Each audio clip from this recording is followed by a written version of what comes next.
Saint में अगर कुछ विधेयक आए हैं, बिल आए हैं, तो आपको उनको पढ़ना है, पॉलिटी में आपने पढ़े होंगे। लोकसभा और राज्यसभा दोनों द्वारा पारित होने के बाद प्रतिस्पर्धा संशोधन विधेयक 2023 को 2023 को प्रतिस्पर्धा अधिनियम 2023 बनने के लिए राष्ट्रपति की सहमति प्राप्त हुई। तो राष्ट्रपति की सहमति प्राप्त हुई है 11 अप्रैल 2023 को। किसको?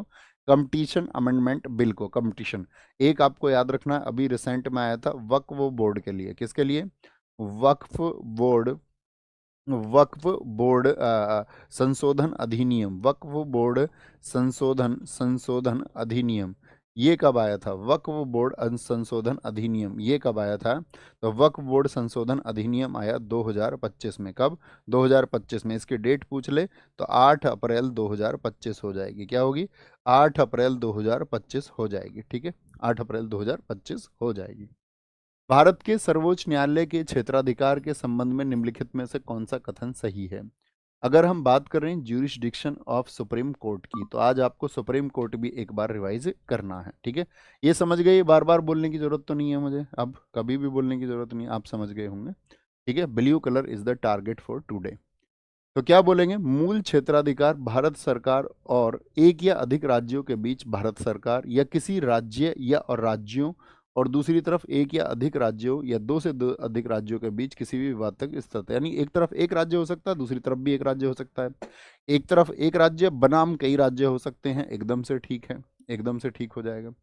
अपीलीय क्षेत्राधिकार क्षेत्र का विस्तार तब होता है जब संघ और कुछ राज्य विवाद में एक तरफ होते हैं, कुछ राज्य दूसरी तरफ होते हैं। नहीं, ये संसद को अधिकार है आर्टिकल 138 के तहत विस्तार का। क्या बोलोगे? ये आर्टिकल 138 के तहत सिर्फ संसद को अधिकार है, ऐसा नहीं है कि बनाम में कुछ हो जाए। ये संसद को अधिकार होगा, संसद को इसका राइट दिया गया है, संसद को। संविधान के अनुच्छेद 129 और 142 के तहत सर्वोच्च न्यायालय में अदालत की अवमानना के लिए दंडित करने की शक्ति जो है वो निहित है। एकदम सही बात है। अभी तक सर्वोच्च न्यायालय में अंतर्राष्ट्रीय अंतर्राष्ट्रीय वाणिज्यिक मध्यस्थता शुरू नहीं की जा सकती है। क्यों नहीं की जा सकती है? बिल्कुल की जा सकती है, एकदम से गलत हो जाएगा।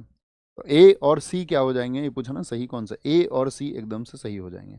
मुझे बताओ, जो सुप्रीम कोर्ट है, सुप्रीम कोर्ट ये किस आर्टिकल में है? तो ये है आपका आर्टिकल 124 के सब सेक्शन 1 में। क्या बोलोगे? 124 के सब सेक्शन 1 में ये आर्टिकल दिया गया है। अच्छा मुझे बताओ, अगर मैं पूछूं आपसे सुप्रीम कोर्ट का गठन कब किया गया था? सुप्रीम कोर्ट का गठन वो हुआ है 26 जनवरी 1950 को। कब? 26 जनवरी 1950 को। अगर पहली बैठक कब हुई? पहली पहली बैठक कब हुई इसकी? तो पहली बैठक इसकी हुई थी आपका 28 जनवरी 1950 को। कब? 28 जनवरी 1950 को पहली बैठक हुई थी। किस भाग में है ये संविधान के? तो आप कहोगे भाग 5 में है। और भाग 5 में भी आर्टिकल 124 से 147 तक है। कहाँ पर? आर्टिकल 124 से 147 तक इसको दिया गया है। निम्नलिखित में से कौन सी सर्वोच्च न्यायालय के न्यायाधीशों के लिए आवश्यक योग्यताएं हैं? कौन सी? एक योग्यता, पहली बात तो ये बताओ, जो योग्यताएं बताई गई हैं सर्वोच्च न्यायालय के न्यायाधीश के लिए वो किस आर्टिकल में है? तो आप कहोगे योग्यताओं को दिया गया है आर्टिकल 124 के सब सेक्शन 3 में। क्या बोलोगे? 124 के। वह भारत का नागरिक होना चाहिए, सही बात है। वह 5 वर्ष तक हाई कोर्ट का न्यायाधीश रहा हो और 10 वर्ष तक हाई कोर्ट में वकील रहा हो, सही बात है। राष्ट्रपति की राय में एक साथी आपका क्या बोलेंगे? डिस्टिंग्विश्ड ज्यूरिस्ट होना चाहिए, सही बात है। उसकी उम्र कम से कम 35 साल होनी चाहिए। नहीं, कम उम्र के बारे में कोई प्रावधान नहीं किया गया है। हाँ, रिटायरमेंट की एज का प्रावधान है। आप मुझे बताओ रिटायरमेंट की एज कितनी होगी? तो सुप्रीम कोर्ट के लिए अगर उम्र बात करें तो वो होती है 65 वर्ष रिटायरमेंट की। कितनी? 65 ईयर्स। और अगर हाई कोर्ट की बात करें तो हाई कोर्ट में होती है 62 वर्ष। और जो पद मुक्ति ये बताई गई है, ये किस आर्टिकल में है आपका? जो इनकी पद मुक्ति है, यानी जब इनको पद से मुक्त किया जाता है, तो ये बताई गई है आपका आर्टिकल 124 के सब सेक्शन 4 में। सब सेक्शन 4 में, ठीक है। जो न्यायाधीश सुप्रीम कोर्ट के बारे में तो 124 के 1 में, न्यायाधीशों की जो नियुक्ति होगी वो 124 2 में है। याद रख लेना। जो आपका सुप्रीम कोर्ट के जज होते हैं, न्यायाधीश होते हैं, इनका जो अपॉइंटमेंट है, इनकी जो नियुक्ति है वो किस में बताई गई है? तो आप बोलेंगे आर्टिकल 124 के सब सेक्शन 2 में बताई गई है। ठीक है। अच्छा, जो आपका वर्तमान में न्यायाधीशों की नियुक्ति होती है वो किस प्रणाली से होती है, तो उस प्रणाली का क्या नाम है, तो क्या बोलोगे? उस प्रणाली को जब अपनाया गया था, आपका याद रख लेना 1993 में कॉलेजियम प्रणाली, कौन सी प्रणाली है? कॉलेजियम कॉलेजियम प्रणाली के तहत, ठीक है। इसकी जगह फिर क्या आ गया था 2004 में, क्या बनाया गया था 2004 में, इसी की जगह आया था NJAC।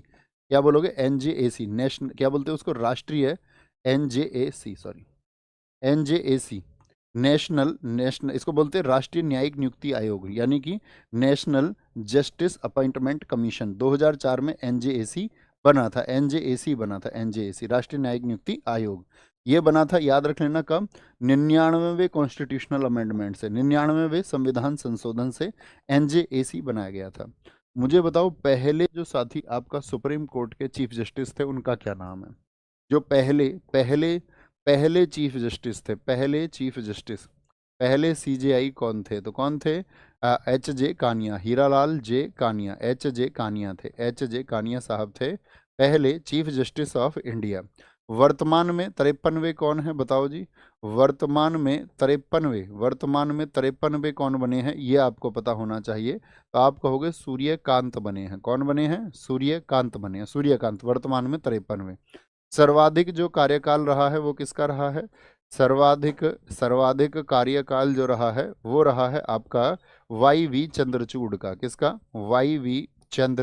YV चंद्रचूड़ का सबसे लंबा कार्यकाल। सबसे कम कार्यकाल किसका रहा है? सबसे जो कम कार्यकाल रहा है वो रहा है कमल नारायण, ये सिर्फ 17 दिन CJI रहे थे। कमल नारायण कितने दिन? ये सिर्फ 17 दिन रहे थे, और ये 2696 दिन रहे थे, 2696 दिन, और ये सिर्फ 17 दिन, ये सिर्फ 17 दिन रहे थे। कौन? कमल नारायण, कमल नारायण। भारतीय संविधान के निम्नलिखित में से किस अनुच्छेद में सर्वोच्च न्यायालय को अभिलेख न्यायालय यानी कि कोर्ट ऑफ रिकॉर्ड बनाया गया, यानी इसकी जो सुनवाइयां हैं उनको कहीं और इस्तेमाल किया जा सकता है और उनको सुरक्षित भी रखा जाता है। तो ये बताया गया है आर्टिकल 129 में। किसमें? आर्टिकल 129 में। आर्टिकल 127 भी इंपॉर्टेंट है, इसमें एड हॉक जजेस की बात की गई है, तथर्थ न्यायाधीश। मेरा प्रश्न है, जो तथर्थ न्यायाधीश शब्द है ये किस देश से भारत के संविधान में लिया गया है? तथर्थ न्यायाधीश किस देश से लिया गया है, ये बताइए फटाफट से। आर्टिकल 129 हो गया। आर्टिकल 126 भी इंपॉर्टेंट है, उसमें एक्टिंग जजेस की बात की गई है, एक्टिंग जो चीफ जस्टिस ऑफ इंडिया होते हैं। कार्यकारी मुख्य न्यायाधीश की बात की गई है, कार्यकारी मुख्य न्यायाधीश की बात की गई है, एक्टिंग चीफ जस्टिस की बात की गई है। जब पद रिक्त हो, क्या बोलेंगे? पद रिक्त हो, पद रिक्त हो। तदर्थ न्यायाधीश जो पद है इसको हमने किस देश से लिया? ये मेरा क्वेश्चन है आपसे। US से? गलत है, गलत है, गलत है आंसर, गलत आंसर है। फ्रांस से लिया गया है इसको। कहाँ से लिया गया है? इसको फ्रांस से लिया गया है। सबका आंसर गलत है, ठीक है, ये तो कॉमन क्वेश्चन है। क्या बोलेंगे? फ्रांस से लिया गया। अच्छा मुझे बताओ, जो CJI की सैलरी होती है वो कितनी होती है? CJI की जो वेतन होता है 2.8 लाख रुपए होता है, यानी कि 2,80,000 रुपये। और अन्य अन्य का कितना होता है? अन्य का आपका 2.5 लाख रुपए होता है। क्या होता है? अन्य का 2.5 लाख होता है, अन्य का 2.5 लाख होता है, ठीक है, ये बात याद रखेंगे। 30 अनुच्छेद 130 के अनुसार उच्चतम न्यायालय दिल्ली में अथवा ऐसे स्थान या अन्य स्थानों में अधिविष्ट होगा जिन्हें नियत करे, यानी कि सुप्रीम कोर्ट कहाँ होगा? दिल्ली में होगा, अन्य किसी स्थान पर भी हो सकता है। संसद उसको बताएगी विधि निर्माण के माध्यम से? नहीं जी, भारत का मुख्य न्यायाधीश ये बात तय करेंगे और राष्ट्रपति के अनुमोदन से ये बात वो तय करते हैं, आर्टिकल 130 में। आर्टिकल 131 भी बहुत इंपॉर्टेंट, नहीं 31 नहीं 32 इंपॉर्टेंट। आर्टिकल 132 में क्या है बोलेंगे? जो सुप्रीम कोर्ट में अपील होती है, लेकिन किन मामलों में अपील होती है? संवैधानिक मामलों में, इन कॉन्स्टिट्यूशनल मैटर्स। संवैधानिक मामलों में अपील कहाँ बताई गई है? संवैधानिक मामलों में जो अपील होगी, संवैधानिक मामलों में अपील वो 132 के अनुसार होती है, और 133 के अनुसार होती है दीवानी मामलों में अपील। दीवानी मामलों में, यानी appeal in civil matters, appeal in civil matters. और 134 में क्या बताया गया है? क्या बोलेंगे? Appeal in criminal matters, appeal in criminal matters, आपराधिक मामलों में, आपराधिक मामलों में अपील, आपराधिक मामलों में अपील। अभी मैंने बताया था मूल क्षेत्राधिकार का विस्तार जो बताया गया है वो किस में बताया गया? आर्टिकल 138 में बताया गया है। क्या बोलेंगे? 138 में।